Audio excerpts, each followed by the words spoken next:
Where can you find gourmet organic coffees, a friendly hometown atmosphere, and beautiful views of Humboldt Bay and beyond? It's Has Beans Cafe, open every day at 2nd and I Street in the heart of Old Town Eureka.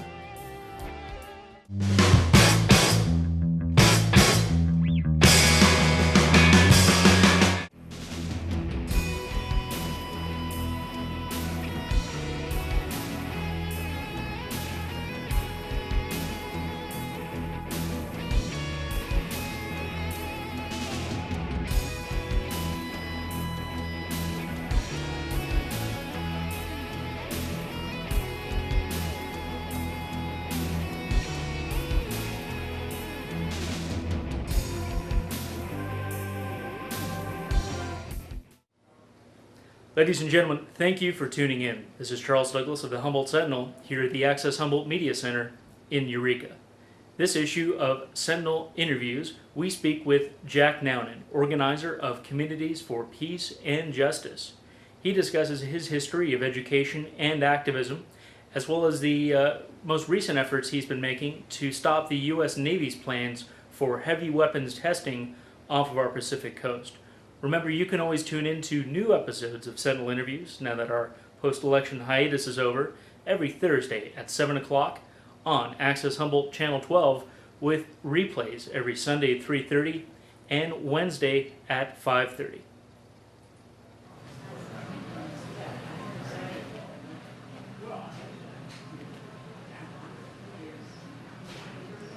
Jack Nounnan, thanks so much for coming down to Has Beans today. Nice to be here. It's a beautiful day out. Nice to do this a little more relaxed than going into a demonstration or a rally. So, you've been a local peace activist, a social justice activist for several decades now. Let the folks at home and on the internet know what motivates you to try to bring change that we can actually believe in here in Humboldt County? So I can see how these questions lead one into what they are. I mean, that goes way back when I was a child, and wondering where the truth was, digging, wondering, was this all it was? I mean, was there not more to it than this? And it just kept me trying to find the truth. And then when I found it, wow, it's hard to tuck it under when you see that. And then later on, coming back from Korea, seeing that I could do better in education with kids than how I was treated in school.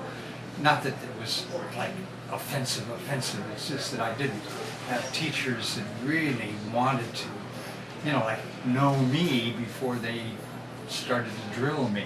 So I was like an outcast in a way, always looking out the window as if I was in trouble, and finally getting out and seeing that I could really help some kids. So I spent some 12 years of night school and stuff after I came back from Korea. No, I guess it was about 10. And then I got my diploma and started teaching in elementary school. My first real, I would say, activist trip was in school when kids were, I always said that I would not follow my methods teachers in college. We had terrible arguments about what you're supposed to give children. I said you have to really trust them. You really have to give them as many choices as possible. And then see what they, really see what they'll do with it. Listen to them carefully. So I really applied that. And I noticed right away that the children I was, facing in a third grade class were some in there that were more intelligent than I was. And I could see that. And so right away came up this little flag saying, well, you can keep them, in place. And I said, no, that's not right here. So they could come up and challenge me, and I made mistakes on purpose, and they got after me. Mr. Nounnan, what are you doing? You made a mistake. So they really saw that I was not on purpose. And we got along, and they argued about numbers of things. And one time, my first activist trip, we decided taking on the PTA for saying they wouldn't take them on a trip after they had promised. And I said, you can't do that to children. Once you promise them, you fulfill that promise. I got in trouble with principals, but this one was a matter of seeing that the kids were out of pencils. I could get some more pencils without going into it with them, but I really thought it was a good chance. It just dawned that maybe we should talk about this. And I said, so you're out of pencils, I don't know what to do about this. And they said, well, we need more pencils. I said, you've been chewing them up, what can I do? Everybody chews on their pencils and they disappear. So we went through it a little bit, and when they finally decided that they needed their pencils, and I really saw that they were a good challenge, I asked them to pick 4 or 5 representatives, and I would take them to the principal. Well, he didn't know this was coming at all. But when we had a chance, we went to the principal, and he was like, what is all this about, Mr. Nounnan? He called me. And I said, well, they are out of pencils, and I really thought that they should, go to the administration and talk about this, because I thought this was their situation, not just mine. And after it was all done, very rewarding. Besides saying, what did you do this for, Mr. Nounnan? This is kind of out of place, But I have to say, Mr. Nounnan, those are really some interesting kids. And that was like, wow. Been to the farm in Tennessee for years and doing world's work there, essentially being like nonviolent activists immediately, vegetarians, and doing world's work. It was such a great teaching. That's a little bit of it. So I've done it numbers of places. This is probably the 6th community that I've been in that where it carries on, and I have to start new and find out who people are and what they're doing. An outsider listening very carefully. We always have to listen, always first to the indigenous people. What's happened in this country? Why is it this way? What happened when we first got there? That's always been part of my teaching in schools too.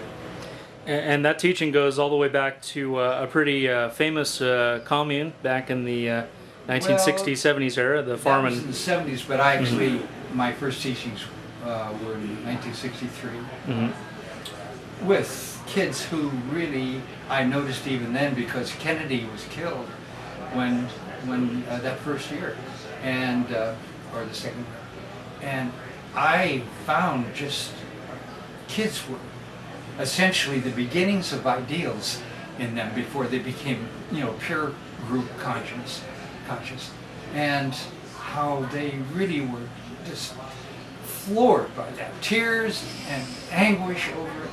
I was amazed at that. I really noticed even more of what I really already anticipated were in children, because children are a blessing. They come to this world, like gifts to us, not to be superimposed upon.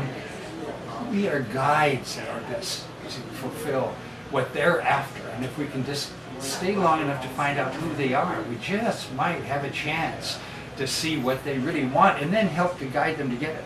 So that's really what it's all about. It's not about discipline and control. Those are the last things the teacher should be thinking about.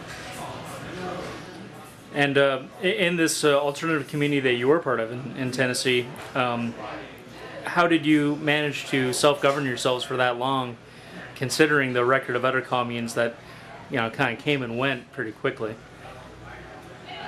Well, we came to, I think we were all guided to that as much as kids are guided to take care of the trees. My part of Earth First here. Always the report was, I just heard about it up here, and I just came this way. I think we, like on the farm, it was the same thing. It was being drawn to that consciousness that something is going on big time over here. 1,000 people come in a month, and we put them out in the field, and we had like we gave them 3 days to camp, and then also just to visit the 1,500 people in the different industries we had, businesses. It was all in the forest. You couldn't tell it was businesses. We had outlets and clinics and farm work. We had 500 acres under till. We all had our own gardens and our own houses, and or right down to trailers. 150 different houses, some including some 40 people with numbers of children. Children essentially almost outnumbered us of the 1,500. But we all were in a mind of one, in the sense of we were out to save the world. It wasn't something we had or we went to a meeting to learn about. It was like, yeah, this is what we're doing here. It was like osmosis. You learned more about yourself and what was going on by just being a good soaker, so to speak, a soaker. You soaked it up for 6 months. In fact, people were, that was the only thing possibly we were talking about, besides taking the vow of poverty, was to look around you. And I know you've been lawyers and you've been contractors and you know all about this and that. Just soak it up for 6 months and see what happens. And that was wonderful, because we found people who were lawyers who were out in the field, and people who had been contractors were out taking on the Atomic Energy Commission.